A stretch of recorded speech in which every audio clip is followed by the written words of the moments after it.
చాలా మంది చాలా రకాలైన ప్రశ్నలు వేశారు. ఆ ప్రతి ప్రశ్నకి సమాధానం అయితే ఉంది.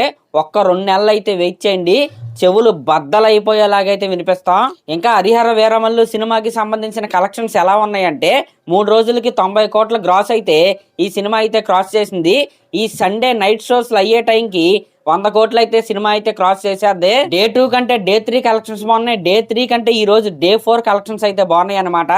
దానికి ప్రధానమైన కారణం ఏంటంటే ఫ్యామిలీస్ అయితే ఆ సినిమా చూడడానికి చాలా ఆతృతతో అయితే వెళ్తున్నారు. ఇంకా సినిమా రిలీజ్ అయిన రోజు సెకండ్ హాఫ్ లో ఉన్న విఎఫ్ఎక్స్ షార్ట్స్ కి అయితే నెగిటివ్ ఫీడ్బ్యాక్ అయితే వచ్చింది కదా. ఆ నెగిటివ్ ఫీడ్బ్యాక్ అయితే సినిమా టీం అయితే కన్సిడర్ చేసి విఎఫ్ఎక్స్ యొక్క మిస్టేక్స్ అయితే కొద్దిగా కరెక్షన్ అయితే చేశారు. కొన్ని షాట్లు తీసేశారు అనమాట. ఫర్ ఎగ్జాంపుల్ టెంపుల్ షాట్ కావచ్చు, ఇంకా కొన్ని సీన్స్ అయితే ట్రిమ్ చేశారు.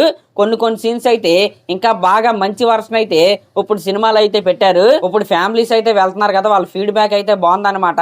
అసలు ఎందుకు ఇంత నెగిటివ్ ప్రచారం చేశారని సినిమా చూసిన వాళ్ళు అయితే అడుగుతున్నారనమాట. నిజానికి అదైతే 100కి 100% నిజం అనమాట. ఫస్ట్ హాఫ్ లో సినిమాకి ఎక్కడ వంక పెడతాకైతే లేదు, కానీ సెకండ్ హాఫ్ లో విఎఫ్ఎక్స్ ను పట్టుకుని ఈ రేంజ్ లో రుద్దేశారు. పవన్ కళ్యాణ్ గారు ఎంట్రీ సీన్ కావచ్చు, కుస్తీ ఫైట్ కావచ్చు, చార్మినార్ దగ్గర ఉండే ఫైట్ కావచ్చు, కొల్లగొట్టినాథురు సాంగ్ సీక్వెన్స్ కావచ్చు, ఇంకా మెయిన్ గా ప్రీ క్లైమాక్స్ లో ఉండే అసురాహనం సీక్వెన్స్ అయితే నెక్స్ట్ లెవెల్ అయితే ఉంటదన్నమాట. ఇన్ని పాజిటివ్స్ ఉన్నాయి ఈ సినిమాని చూడడానికి. Time will answer everything. ఇప్పటికే హరిహర వీరమల్లు సినిమాకి జరిగిన బిజినెస్ లో 60% అయితే రికవర్ అయిపోయింది. ఇంక ఇది పక్కన పెడితే టాలీవుడ్ లోనే one of the most hyped movie అయిన ఓజీ సినిమాకి సంబంధించిన అప్డేట్స్ ఏవైతే ఉన్నాయో ఆగస్ట్ ఫస్ట్ వీక్ నుంచి అయితే మన ముందుకైతే వస్తాయి. ఫస్ట్ సింగిల్ గా హంగ్రీ చేత సాంగ్ అయితే వీళ్ళైతే రిలీజ్ చేస్తారు.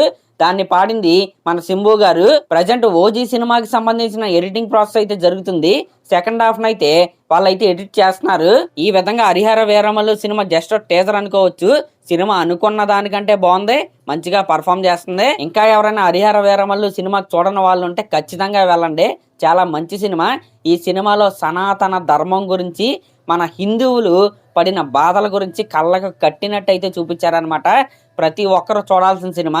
సరే మరి లాస్ట్ లో మన ఛానల్ కనుక ఫస్ట్ టైం చూస్తున్నట్టయితే ఖచ్చితంగా సబ్స్క్రైబ్ చేసుకోండి, అలాగే ఒక కామెంట్ అయితే చేయండి. థ్యాంక్